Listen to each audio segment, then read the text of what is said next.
हर हर महादेव। देवों के देव महादेव जी के चरण में प्रणाम करती हूँ, मेरा प्रणाम स्वीकार हो। माता गौरा पार्वती के चरण में प्रणाम करती हूँ, मेरा प्रणाम स्वीकार हो। गणपति ललनमा के चरण में प्रणाम करती हूँ, मेरा प्रणाम स्वीकार हो।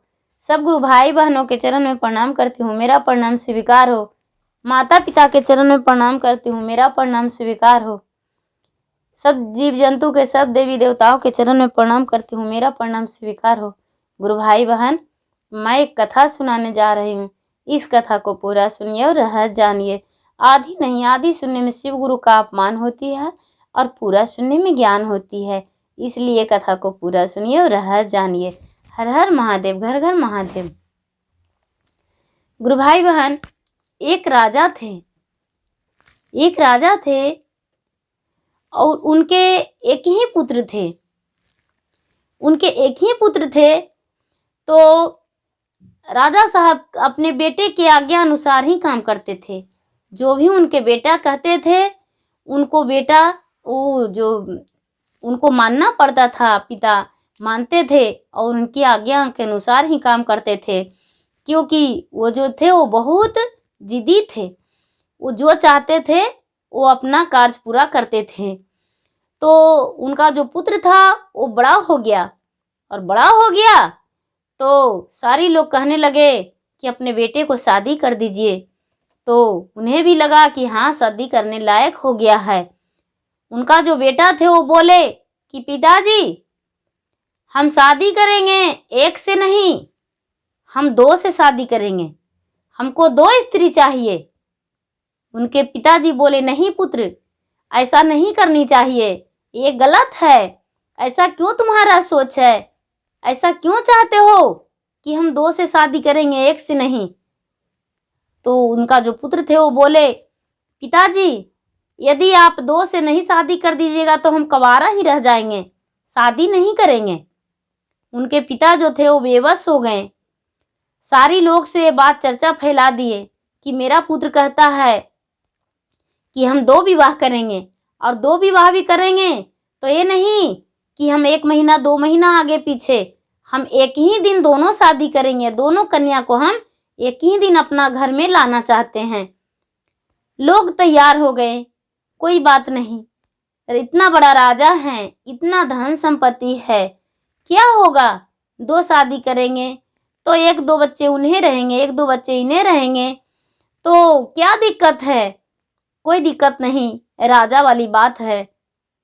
लोग तैयार हो गए उन्हें शादी करने के लिए, ऐसा सोच लिए। और एक ही गांव के 2 लड़की से शादी राजा का रचा गया। एक ही राजा थे और उनका पत्नी 2 थी। 2 लड़की से शादी करने के लिए वहां तैयारी रचा गया। और जब राजा विवाह के लिए गए तो 2 कन्या से शादी हुआ। उनकी 2 पत्नी आई घर में, राजा 1 और रानी 2। एक ही दिन दोनों से शादी किए। राजा साहब अपने दोनों रानियों से बहुत प्यार करते थे। जो रानी दोनों थी वो भी बहुत मानती थी, लेकिन उसमें एक रानी बड़ी थी, एक रानी छोटी, ऐसे करके लोग कहते थे बड़ी रानी और छोटी रानी। जिसको पहले सिंदूरदान किए वो बड़ी रानी थी, जिसको पीछे सिंदूरदान किए वो छोटी रानी थी। और दोनों को राजा साहब उतना ही मान्यता, उतना ही सम्मान देते थे, जितना कि होना चाहिए पत्नी का अधिकार, उतना दोनों का बराबर हक देते थे।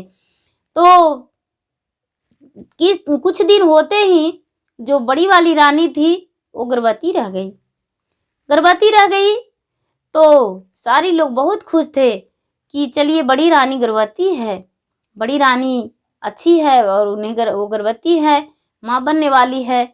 सारा राज में इस बात को चर्चा फैल गया कि राजा साहब की पहली पत्नी जो है, जो बड़ी रानी है, वो बड़ी रानी गर्भवती है।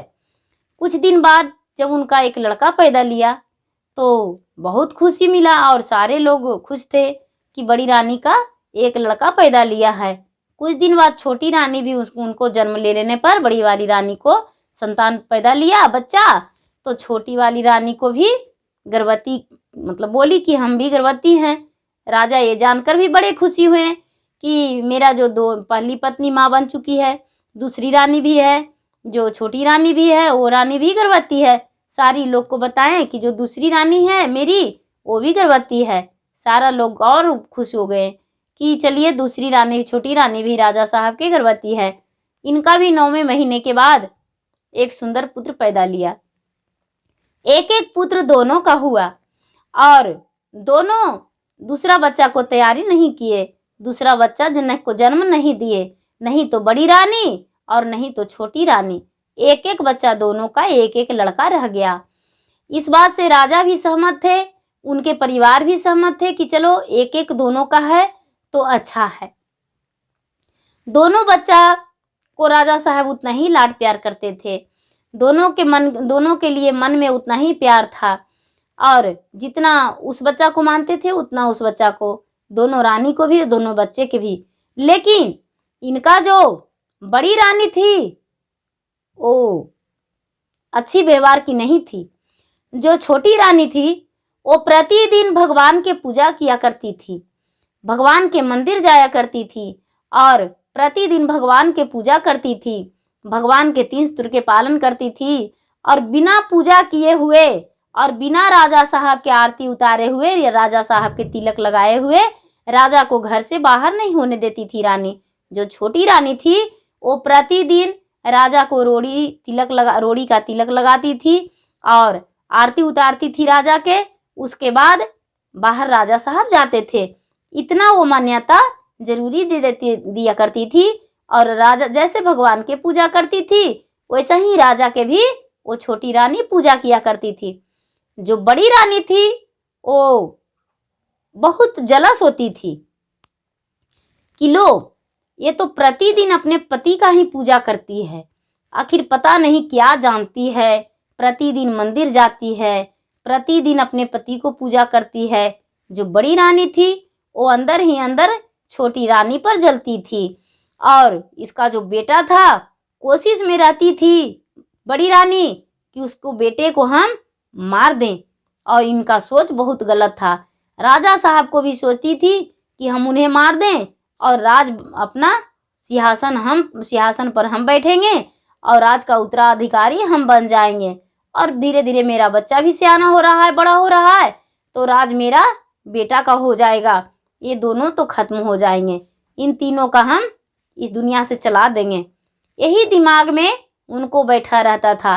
लेकिन जो बड़ा वाला पुत्र था उसे नाम था नीलकमल और छोटा वाला था ओ लाल कमल था नाम।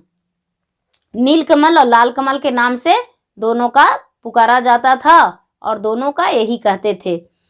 तो ये जो बच्चा था छोटा वाला, तो माँ जब भी बरबराती थी छोटी उसको, बड़े वाले थे तो बड़े वाले छोटे वाले पर जब बरबराती थी तो बड़ा वाला पुत्र कहता था उन्हीं का सगा बेटा कि माँ वो छोटी माँ तो मुझे बहुत प्यार करती है लेकिन तू उसे डांटते रहती हो, तू हर बार नफरत करती हो, उसे तू भोजन नहीं देती हो और पिताजी से भी तू प्यार नहीं करती है माँ, तू कैसी माँ है, ऐसा क्यों करती हो। लेकिन वो बेटे का बात का अनसुना करके और कभी भी नहीं सोची थी कि मेरे पति हैं और मेरा ही सौतन का बेटा है तो मेरा बेटा के बराबर ही हुआ, कभी नहीं ऐसा सोची थी।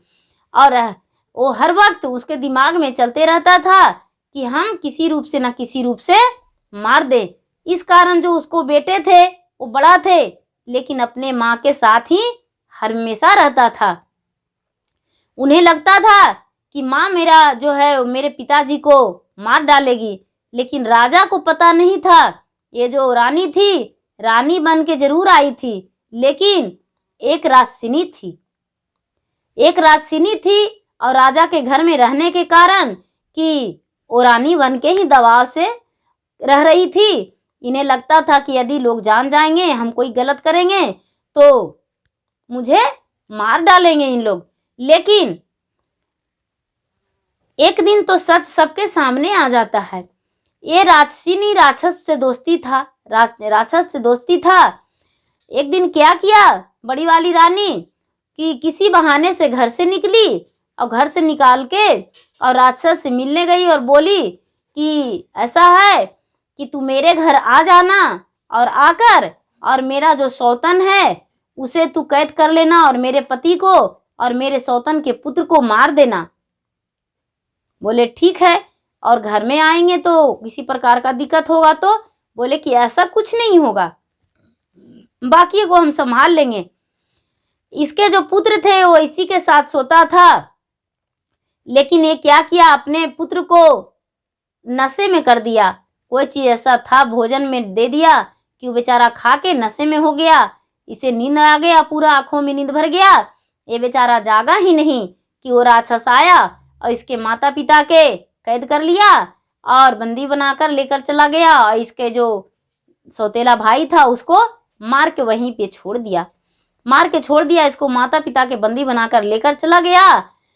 जब सुबह हुआ तो इससे जागा तो अपना भाई को खोजने लगा, तो देख रहा है कि भाई का लाशें पड़ा हुआ है और माता पिता नहीं हैं। अपने माँ से बोला, अपने जो बड़ी वाली रानी थी उससे बोला उसका पुत्र, माँ मेरी माँ कहाँ गई, छोटी माँ कहाँ गई, मेरे पिताजी कहाँ गए और मेरा भाई का ये हाल कैसे हो गया? बोला बेटा तू नहीं जानता है, घर में बहुत सारे चोर लुटेरे आए थे और तुम्हारे माता पिता को लेकर चले गए बंदी बनाकर और तुम्हारा भाई को मार डाले। बोले माँ तो इसी घर में हम थे तो मुझे ने क्यों नहीं जगाया?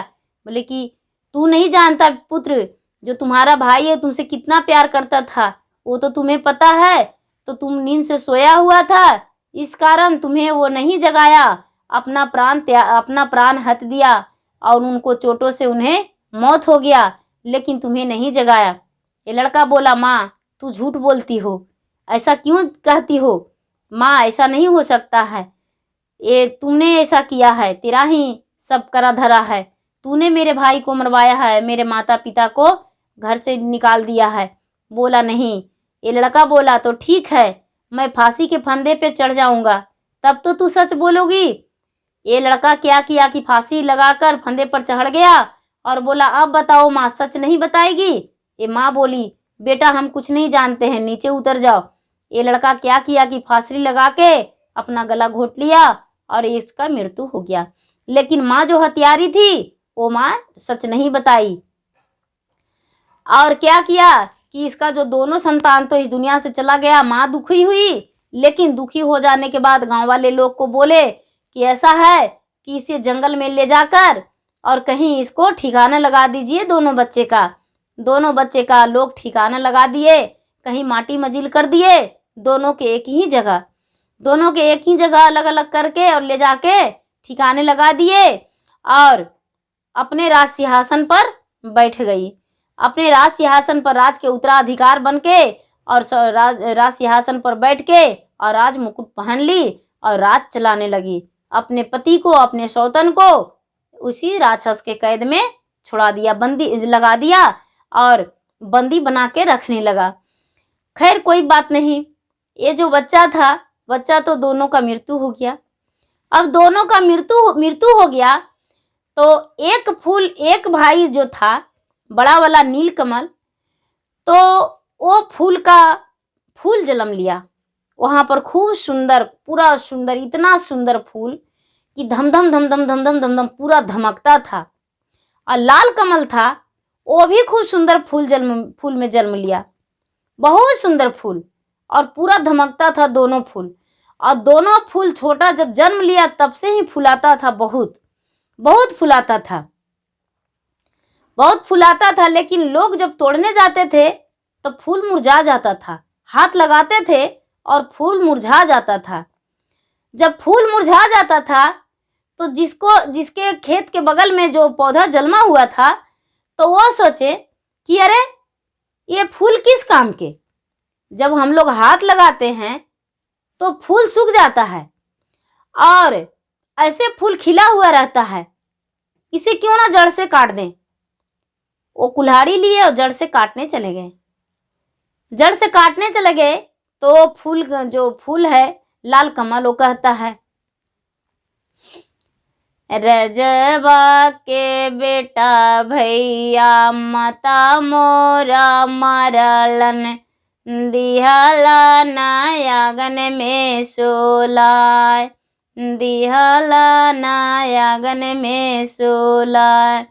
रजवा तोहार भैया रनिया तोहार चहटो न कोई न को दिखाय। हमहूँ जे हियै भैया राजा जी के बेटावा, हमारा के नामा नीलकमल। ये जो लाल कमल है वो भी कह रहा है, रजबा के बेटा भैया मारी काटी दिहलन, माता मोरा दिहलन मारा। माता मोरा मारी दिहलन, आंगन में सोलाई दिहलन। रजवा से रनिया भैया चहटो ना पएलन, कहाँ गेलन राजा कहाँ गेलन रानी, कहाँ गेलन नीलकमल दोनों भाई। ये पूरा चकित हो गया और बोला कि अरे ये फुलवा में से आवाज निकलता है और राजा रानी कुछ कहता है, कहाँ गया नीलकमल दोनों भाई, आखिर क्या कारण हो सकता है, ये कौन है। वो जो गए सो गांव में पूरा हल्ला किए जाकर कि देखिए जो फूल का पेड़ है और जो हम लोग तोड़ने जाते हैं मुरझा जाता है, उसको हम काटने गए थे आज।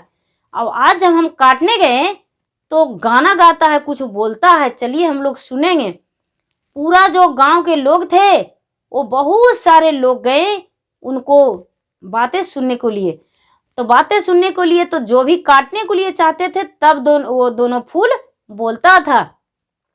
जब बोलता था तो सारी लोग वहां पर कहने लगे कि देखिए भाई आप कौन हैं, वो अच्छा से हमको सुनाइए और बताइए आखिर क्या कारण है और क्या बात है जो आप लोग ऐसे बोलते हैं।